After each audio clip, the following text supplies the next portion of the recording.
关心其他新闻，这个金门五岛城隍庙今仔日迎城隍，副总统赖清德、民众党的党主席郭文铁、鸿海的创办人郭台铭，拢互邀请去参加。赖清德是来强调讲，两方互相无隶属，伊讲伊是和平主义者，都要靠实力才会当维持真和平。郭台铭嘛提出着金门和平的宣言，亲手来交予赖清德。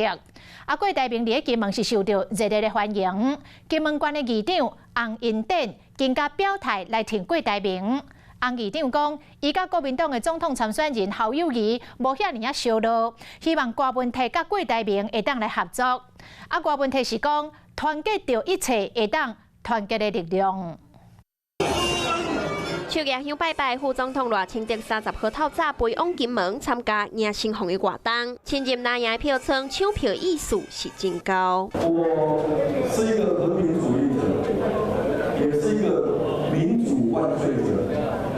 我深知和平无价，战争没有赢家，追求真和平，要靠我们自己的力量跟决心维持两岸和平稳定的现状。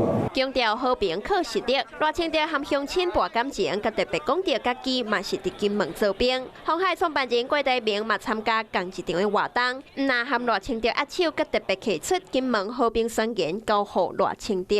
这个金门和平宣言哦，和平战争，我们也希望我来参成。金门的选择。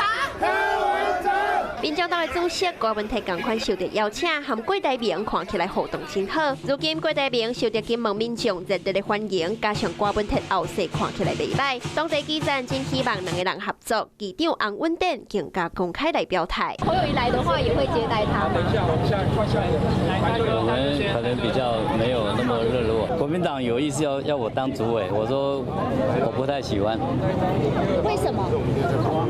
理念不一样哈。因为宁愿郭董就是跟柯文哲这边合作，也不希望他跟国民党这边。对。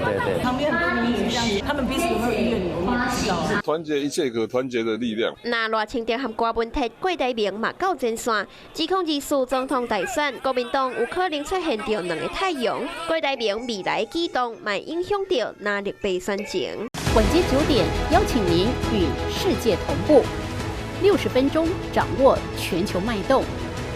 What News 9，陈雅玲世界晚报给您崭新视野。